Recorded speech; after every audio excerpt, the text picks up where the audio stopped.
नमस्कार, मी देवेंद्र सूर्यवंशी आपले स्वागत करतो आजच्या व्हिडिओमध्ये। आज मी आपल्याला मुद्रा योजनेविषयी माहिती देणार आहे। मुद्रा योजना 10 लाखापर्यंत विनातारण कर्ज, बँकेत जा आणि कर्ज मिळवा अशा प्रकारची ही योजना नाही आहे आणि या प्रकारे मी तुम्हाला माहिती पण देणार नाही आहे। तुम्ही याच्या बाबतीत आधी कुठेही माहिती घेतली असेल तर सगळ्या ठिकाणी एकच गोष्ट सांगण्यात आलेली आहे की शिशु, किशोर आणि तरुण या 3 प्रकारचे यामध्ये कर्ज मिळतात। 10 लाखापर्यंत विनातारण कर्ज आहे आणि आपल्याला विनातारण देता आपल्याला सहज बँकेतून कर्ज उपलब्ध होईल, याच पद्धतीने ही माहिती देण्यात आलेली आहे। परंतु मी आपल्याला जी वस्तुस्थिती आहे त्याबाबत माहिती देणार आहे, त्यामुळे हा व्हिडिओ शेवटपर्यंत पूर्ण पहा।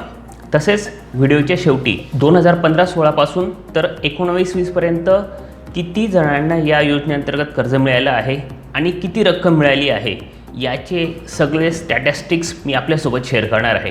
त्यामुळे या योजनेची जी वस्तुस्थिती आहे ती तुम्हाला समजेल, तर शेवटपर्यंत पूर्ण पहा। प्रत्येकाला वाटतं की माझा एक व्यवसाय सुरू व्हावा, मी उद्योजक व्हावं, मी एंटरप्रिनर व्हावं। फंडिंग नसल्यामुळे खूप जणांचे उद्योजक होण्याचे, व्यावसायिक होण्याचे स्वप्न आज अपूर्ण राहिलेले आहेत आणि अशाच वातावरणामध्ये माननीय मोदीजी यांनी 2015 साली मुद्रा योजनेची घोषणा केली। अशी घोषणा केल्यानंतर बँकेमध्ये या योजनेविषयी माहिती घेण्यासाठी किंवा अर्जाचा फॉर्म घेण्यासाठी म्हणून खूप रांगा लागायला लागल्यात। ही वस्तुस्थिती आहे। तेव्हापासून आजपर्यंत या मुद्रा योजनेसाठी म्हणून अर्ज घेण्याकरता, फॉर्म घेण्याकरता बँकेत खूप मोठ्या प्रमाणात चौकशी होते, परंतु सगळ्याच जणांना ते कर्ज मिळत नाही। मिळालं तर ते अपूर्ण स्वरूपाचं असतं। बँका यासाठी म्हणून व्यवस्थित माहिती देत नाही, आपल्याला खूप चक्रा मारायला लावतात, अशी आपली तक्रार आहे। आता या सगळ्या गोष्टींमागे वस्तुस्थिती काय आहे आपण ती समजून घेऊ, जेणेकरून या योजनेअंतर्गत जर आपल्याला खरंच कर्ज घ्यायचं असेल तर ते कशा पद्धतीने घ्यायचं ते आपल्याला समजू शकेल। या योजनेची खरी आणि योग्य माहिती काय आहे ती आपण समजून घेऊयात। 8 एप्रिल 2015 रोजी माननीय नरेंद्र मोदीजी यांनी मुद्रा योजनेची घोषणा केली। त्यांनी मुद्रा ही संस्था स्थापना केली। मुद्रा ही एक संस्था आहे आणि प्रधानमंत्री मुद्रा योजना ही एक योजना आहे ज्या अंतर्गत मुद्रा ही संस्था आपल्या कर्जासाठी म्हणून क्रेडिट गॅरंटी देते। म्हणजे बँक आपल्याला जे कर्ज देते त्यासाठी म्हणून आपण कुठलीही सिक्युरिटी न देता आपल्या कर्जाची सिक्युरिटी ही मुद्रा जी संस्था आहे ती संस्था देते। तर मुद्रा म्हणजे micro units development and refinance agency limited ही संस्था CDB अंतर्गत केंद्र शासनाने स्थापन केलेली आहे। ही संस्था आपल्या कर्जाची गॅरंटी घेते, क्रेडिट गॅरंटी घेते। यांचा उद्देश आहे की जे छोटे आणि सूक्ष्म उद्योग आहेत त्यांना या योजनेअंतर्गत विनातारण कर्ज मिळावं आणि त्यांचा उद्योग व्यवसाय सुरू करण्यासाठी किंवा जर त्यांचे व्यवसाय चालू असतील त्यांना अजून चांगल्या पद्धतीने चालवण्यासाठी कर्ज सुलभतेने उपलब्ध व्हावे, हा या योजनेचा उद्देश आहे। या योजनेअंतर्गत ट्रेडिंग, मॅन्युफॅक्चरिंग, सर्व्हिस सेक्टर आणि शेतीशी संबंधित असलेले उद्योग, शेती नाही जसं की मधुमक्षिका पालन असेल किंवा पोल्ट्री असेल, यासारखे जे उद्योग आहेत त्यांना या योजनेअंतर्गत कर्ज मिळेल। म्हणजे शेती सोडून जवळपास सगळ्याच उद्योगांना या योजनेअंतर्गत कर्ज मिळू शकते। यासाठी म्हणून आपल्याला कर्ज कुठून मिळेल तर ते बँकेतून, मायक्रो फायनान्स इन्स्टिट्यूट्सकडून किंवा NBFCs म्हणजे नॉन बँकिंग फायनान्स कंपनीजकडून, या कोणाकडेही आपण मुद्रा योजनेअंतर्गत कर्ज घेण्यासाठी म्हणून अप्लाय करू शकतो। या योजनेअंतर्गत मिळणाऱ्या कर्जाचे प्रकार काय आहेत ते आपण समजून घेऊयात। यामध्ये term loan, overdraft limit, working capital, composite loan for acquiring capital asset, म्हणजे जर आपण एखादी कॅपिटल असेट घेत असू त्यासाठी म्हणून आपण इतर काही तारण देत असू, पण त्यात आपलं जे काही तारण देत आहोत ते अपूर्ण पडत असेल तर उर्वरित जेवढी शॉर्टफॉलची रक्कम आहे ती बँक या योजनेअंतर्गत ते कर्ज बसू शकते। या प्रकारचे कुठलेही कर्ज असेल तर ते आपण घेऊ शकतो। या योजनेअंतर्गत 3 कॅटेगरी करण्यात आलेल्या आहेत। पहिली आहे शिशु, म्हणजे 50,000पेक्षा कमी रकमेचे जे कर्ज आहेत ते शिशु कर्ज म्हणून या अंतर्गत देण्यात येतील।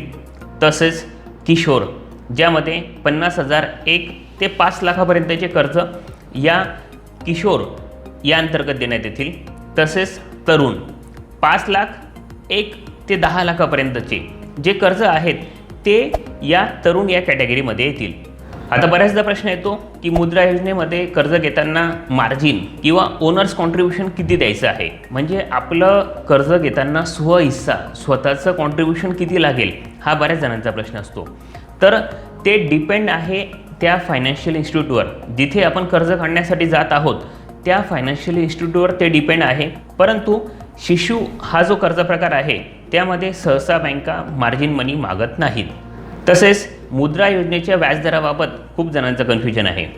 तर मुद्रा योजनेअंतर्गत आपण जे काही कर्ज घेणार आहोत त्यासाठी म्हणून ज्या फायनान्शियल इन्स्टिट्यूटमध्ये आपण कर्जाची रक्कम मागणी करतो त्या फायनान्शियल इन्स्टिट्यूट तो व्याजदर ठरवते. जर आपण नॅशनलाइज बँकेकडे गेलो तर साधारणतः 10.5 ते 12% याचा तो व्याजाचा दर असू शकतो. सहकारी बँकेत गेलो तर ती रक्कम जास्त असेल, किंवा आपण जर NBFCsकडे गेलो तर अजून तो व्याजाचा दर जास्त राहण्याची शक्यता आहे. हे सर्वस्वी त्या फायनान्शियल इन्स्टिट्यूटवर अवलंबून आहे की व्याजाचा दर काय असावा तो. तसेच या योजनेअंतर्गत किती प्रोसेसिंग फी घ्यावी हे सर्वस्वी त्या फायनान्शियल इन्स्टिट्यूटवर म्हणजे बँकेवर किंवा NBFCsवर ते अवलंबून आहे. परंतु जे शिशु प्रकारचं कर्ज आहे म्हणजे 50,000च्या खालचं जे कर्ज आहे त्यासाठी बँका सहसा प्रोसेसिंग फी आकारत नाहीत. आता सगळ्यात महत्त्वाचा विषय तो म्हणजे सिक्युरिटीचा. या योजनेअंतर्गत आपल्याला काय सिक्युरिटी द्यावी लागेल, तर केंद्र शासनाने मुद्राने या अंतर्गत क्लिअर इन्स्ट्रक्शन दिलेले आहेत की आपल्याला या योजनेअंतर्गत मिळणाऱ्या कर्जासाठी म्हणून कुठल्याही प्रकारची सिक्युरिटी द्यायची गरज नाही. मुद्रा ही संस्था आहे जी सिडबीच्या अंतर्गत स्थापन झालेली आहे, ती आपल्या कर्जाची क्रेडिट गॅरंटी घेईल. म्हणजे आपण जे काही कर्ज घेत आहोत ते आपण परतफेड नाही करू शकलो तर मुद्रा त्यासाठी म्हणून रिपेमेंट करेल. याचं मुद्रा योजनेअंतर्गत जे काही आपण कर्ज घेतलेलं आहे त्याचं रिपेमेंट कसं होईल, तर टर्म लोनचं साधारणतः 36 हप्ते म्हणजे 3 वर्षासाठी ते कर्ज दिलं जाईल आणि EMIने आपल्याला त्याचं पेमेंट करायचं आहे. तसेच जर आपण OD म्हणजे ओव्हरड्राफ्ट किंवा वर्किंग कॅपिटल घेतलं असेल, CC घेतलं असेल तर त्यासाठी म्हणून बँक जेवढी आपल्याला टाईम लिमिट ठरवून देईन 1 वर्ष 2 वर्ष त्या पद्धतीने आपल्याला ते कर्जाचा कालावधी असेल. बँकेने जर ते रक्कम परतफेड मागितली, आपल्याकडून परतफेड करायला लावली तर आपल्याला ते करावं लागेल. हे कर्ज घेण्यासाठी म्हणून आपण commercial banks, RRBs, small finance bank, MFIs आणि NBFCsकडे आपण कर्ज मागण्यासाठी म्हणून जाऊ शकतो. म्हणजे आपल्याला कर्ज घेण्यासाठी म्हणून कुठल्याही शासकीय कार्यालयामध्ये जायची गरज नाही आहे. आपण सरळ बँकेकडे किंवा या वित्तीय संस्थांकडे जाऊन या कर्जाची मागणी करू शकतो. आपल्याला कुठल्याही गव्हर्नमेंट ऑफिसेसमध्ये जायची गरज नाही आहे. जर आपल्याला वाटत असेल की आपण ऑनलाईन ॲप्लिकेशन करून त्या माध्यमातून जायचं आहे तर उद्यमी मित्र ही जी स्क्रीनवर वेबसाईट आहे www.udyamimitra.in या वेबसाईटवर जाऊन आपण मुद्रा योजनेअंतर्गत अर्ज करू शकतो. तो आपण जी बँक सिलेक्ट करू त्या ठिकाणी तो अर्ज फॉरवर्ड होईल आणि त्याची ऑनलाईन प्रोसेस त्यांना करावी लागेल. ही या योजनेची सर्वसाधारण माहिती होती जी आपल्यापैकी बहुतेक सगळ्या जणांना माहिती असेल. परंतु मी यापुढे जे काही सांगणार आहे त्या या योजनेअंतर्गत खूप महत्त्वाची बाब आहे, कारण त्यामुळेच खूप जणांना या योजनेअंतर्गत कर्ज मिळत नाही किंवा चक्रा माराव्या लागतात. त्या गोष्टी काय आहेत ते आपण समजून घेऊयात. बऱ्याचदा खूप सारे जण बँकेमध्ये जाऊन मॅनेजर सरांना विचारतात, सर आम्हाला कर्ज पाहिजे आहे, आम्हाला फॉर्म द्या. आणि हे विचारायला जाताना आपल्याकडे कुठल्याही प्रकारचे कागदपत्र नसतात, डॉक्युमेंट्स नसतात किंवा डॉक्युमेंट्स असले तरी त्या पूर्ण असतात. अशा परिस्थितीत त्या बँक मॅनेजरांनी आपल्याला अटेंड करावं, आपल्याला वेळ द्यावा आणि समजून सांगावं, इतका वेळ त्यांच्याकडे नाही आहे. तोपर्यंत कागदपत्र बघत नाही तोपर्यंत बँक आपल्याला कर्ज कशा पद्धतीने देईल हा एक साधा प्रश्न आहे. कुणाला 1000 रुपये उसनवर द्यायचे असले तर आपण 10 वेळा विचार करतो. इथे तर रक्कम मोठी आहे.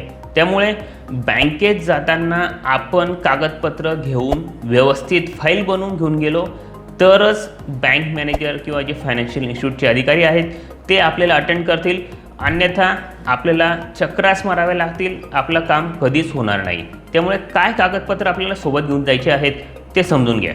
Pan card, Aadhaar card, proof of residence म्हणजे गेल्या महिन्याभराचं आपलं टेलिफोन बिल असेल, लाईट बिल असेल, प्रॉपर्टी टॅक्सची रिसिप्ट असेल ही 2 महिन्यापेक्षा जास्त जुनी नको, आपण ते घेऊन जाऊ शकतो. त्या पद्धतीने आपलं पासपोर्ट असेल तर ते आपण यामध्ये जोडू शकतो. आपल्या SC ST OBC किंवा मायनॉरिटी असलेल्याचं जे काही सर्टिफिकेट आहे, कास्ट सर्टिफिकेट आहे, ते आपल्याला सोबत घेऊन जायचं आहे. शॉप ॲट किंवा उद्योग आधार जे काही लागू असेल ते आपल्याला सोबत न्यायचं आहे. Electricity bill of business place, आपण ज्या ठिकाणी व्यवसाय सुरू करणार आहोत त्या जागेचं इलेक्ट्रिसिटी बिल आपल्याला जोडायचं आहे ॲड्रेस प्रूफ म्हणून. ती जागा जर आपली स्वतःची असेल तर त्याचा सातबारा उतारा, खरेदी खत, भाड्याची असेल तर रेंट ॲग्रीमेंट हे आपल्याला सोबत जोडणं आवश्यक आहे. आणि जो काही अर्जदार आहे तो कुठल्याही बँकेतून याआधी कर्ज घेतल्यानंतर डिफॉल्टर नसावा. त्याने याच्या आधी कुठलंही प्रकारचं कर्ज बुडवलेलं असू नये. जर बुडवलं असेल, आपला सिबिल स्कोअर खराब असेल तर आपल्याला कोणतीही बँक किंवा फायनान्शियल इन्स्टिट्यूट कर्ज देणार नाही. ही गोष्ट समजून घ्या, अंडरलाईन करून घ्या. त्यानंतर स्टेटमेंट ऑफ अकाउंट्स, मागच्या 6 महिन्याचे आपल्याला आपले बँक अकाउंट स्टेटमेंटचे खाते उतारे, अकाउंट स्टेटमेंट आपल्याला या कर्जाचे ॲप्लिकेशन सोबत जोडणं आवश्यक आहे. तसेच मागच्या 2 वर्षाचे balance sheet, income tax return, computation of income. जर आपलं 2 लाखाच्या पेक्षा जास्त कर्ज असेल त्यासाठी म्हणून ही गोष्ट आवश्यक आहे. जर आपण GST नंबर घेतला असेल त्याचे रिटर्न्सच्या कॉपीजसुद्धा आपल्याला यासोबत जोडायचं आहे. तसेच प्रोजेक्टेड बॅलन्स शीट, हे पुढच्या 1 वर्षासाठीचं प्रोजेक्टेड बॅलन्स शीट आपल्याला यामध्ये बनवून सोबत घेऊन जायचं आहे. चालू वर्षाचा आत्तापर्यंत म्हणजे जेव्हा आपण कर्जाचं अर्ज करत असू तोपर्यंत एप्रिलपासून त्या महिन्यापर्यंत आपण किती मालाची विक्री केलेली आहे तर एक स्टेटमेंट बनवून आपल्याला सोबत न्यायचं आहे.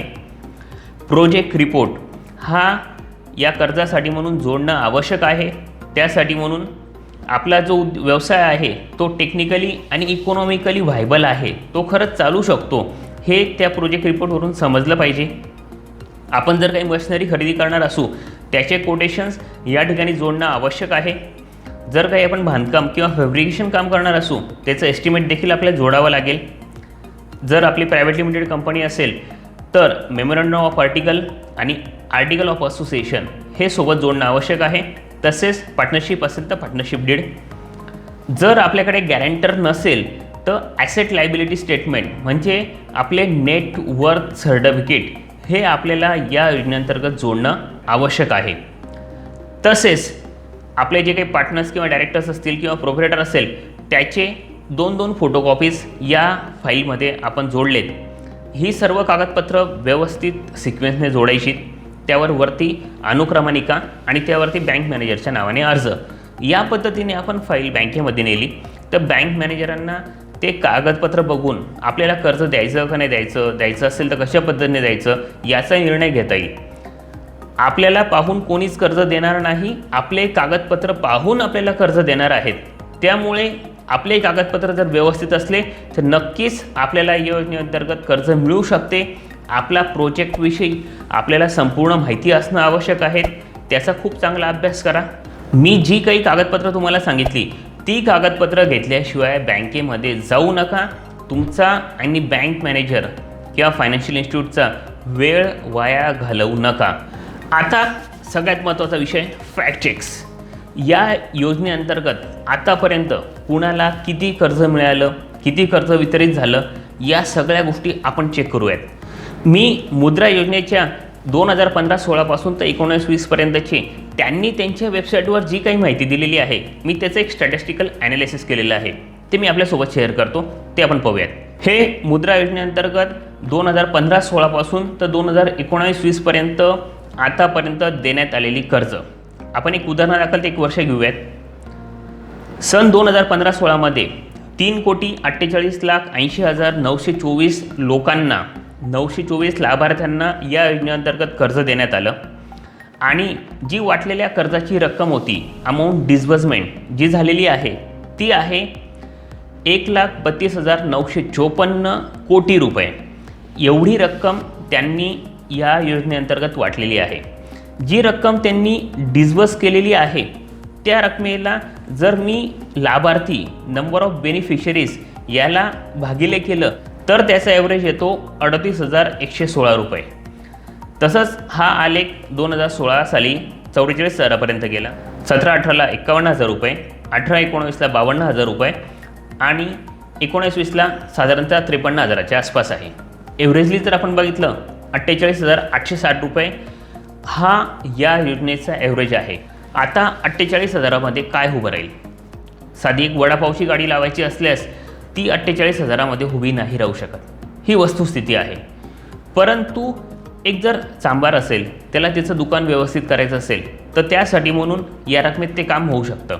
जर कोणाची पानटपरी असेल, त्या पानटपरीला त्याला व्यवस्थित करायचं असेल तर त्याचं काम या योजनेअंतर्गत होऊ शकतं. त्याच पद्धतीने बसस्टँडला किंवा बाहेर काही लोक वस्तू विकण्यासाठी म्हणून बसतात, त्यांना या कर्जाच्या रकमेचा नक्कीच लाभ होऊ शकतो. असे खूप काही छोटे व्यावसायिक आहेत की त्यांना 15-20 हजार रुपये मिळाले तरी त्यांचं चलन सुरू होतं. या अशा लोकांसाठी म्हणून ही योजना नक्कीच कामाची आहे. परंतु जर मोठे प्रोजेक्ट्स टाकायचे असले तर बँक देखील आपल्याला कर्ज देण्याच्या आधी 10 वेळा विचार करेल. आपले कागदपत्र, आपलं प्रोजेक्ट व्यवस्थित असेल तर आपल्याला या योजनेअंतर्गत कर्ज मिळू शकतं. आता आपण याच्या ज्या कॅटेगरीज आहेत, शिशु, किशोर आणि तरुण, यांच्या प्रमाणामध्ये कसं कर्ज वितरित झालं ते आपण पाहून घेऊयात. सन 2015 साली 92.89% म्हणजे साधारणतः 93% लोकांना शिशु कर्ज दिलं गेलं. म्हणजे 50,000च्या खालचे लाभार्थी आहेत ते 93% होते. तर 50,000 ते 5 लाखापर्यंत 6% आणि 5 लाखाच्या वरचे जे लाभार्थी आहेत ते फक्त 1% होते. म्हणजे तरुण या कॅटेगरीमध्ये ज्यांना कर्ज मिळालं ते फक्त 1% लोक होते. याच पद्धतीने याचा 2015-16 पासून 18-19पर्यंतचा ॲव्हरेज बघितला. 19-20चा डेटा अजून वेबसाईटवर अवेलेबल नव्हता जेव्हा मी ही माहिती घेतली त्यावेळेपर्यंत. तर 15-16 पासून 18-19पर्यंत याचा ॲव्हरेज काय आहे ते आपण पाहून घेऊयात. तर तो ॲव्हरेज आहे, शिशु या कॅटेगरीमध्ये 89% कर्ज वाटले गेलेले आहेत. किशोर या कॅटेगरीमध्ये 9% साधारण कर्ज वाटले गेलेले आहेत आणि तरुण या कॅटेगरीमध्ये 2% कर्ज वाटले गेलेले आहेत. यावरून आपल्याला सगळी वस्तुस्थिती समजेल. मला काही याचं एक्सप्लेनेशन द्यायची आवश्यकता नाही आहे. या योजनेची जी वस्तुस्थिती आहे ती मी आपल्यासमोर मांडली आहे. आपण जर या योजनेचा लाभ घ्यायचा असेल तर व्यवस्थित कागदपत्र बनवून मगच बँकेत जा. आपल्याला नक्की त्याचा बेनिफिट होईल. परंतु अर्धवट कागदपत्रे, कोणाला तरी बँकेत सोबत घेऊन गेलो, मला फॉर्म द्या, मी कागदपत्र आणतो, अशा पद्धतीने काम होणार नाही. आपले कागदपत्र व्यवस्थित असले, आपल्या प्रोजेक्टवर आपल्याला पूर्ण विश्वास असेल की आपण हा प्रोजेक्ट व्यवस्थितपणे सुरू करू शकतो आणि याच्यातून प्रॉफिट कमवू शकतो, बँकेचा कर्ज परतफेड नियमित करू शकतो, हा जर तुम्हाला 100% विश्वास असेल आणि तरी देखील बँकेने तुम्हाला कर्ज नाही दिलं तर तुम्ही बँकिंग लोकपालकडे त्याची तक्रार करू शकतात. त्याबाबतचा एक व्हिडिओ आपल्या यूट्यूब चॅनलवर अगोदरच मी दिलेला आहे, तो तुम्ही पहा. ती तक्रार कशा पद्धतीने करायचं ते आपल्याला समजेल. आजच्या व्हिडिओमध्ये एवढंच. मला वाटतं की मुद्रा योजनेची योग्य ती माहिती मी आपल्याला दिलेली आहे, त्यामुळे आपलं नक्कीच समाधान झालं असेल. जर तुम्हाला हा व्हिडिओ आवडला असेल तर लाईक करा, याला जास्तीत जास्त लोकांपर्यंत शेअर करा. कारण की आज खूप सारे तरुण बँकेमध्ये विनाकारण चक्रा मारत आहेत. ज्यांना या योजनेचा लाभ मिळत नाही आहे त्यांच्यापर्यंत योग्य आणि वस्तुस्थितीची माहिती त्यांना मिळेल. त्यांना आपले कागदपत्र पूर्ण करून त्यांचा उद्योग व्यवसाय सुरू करता येईल, त्यांना या योजनेचा लाभ घेता येईल.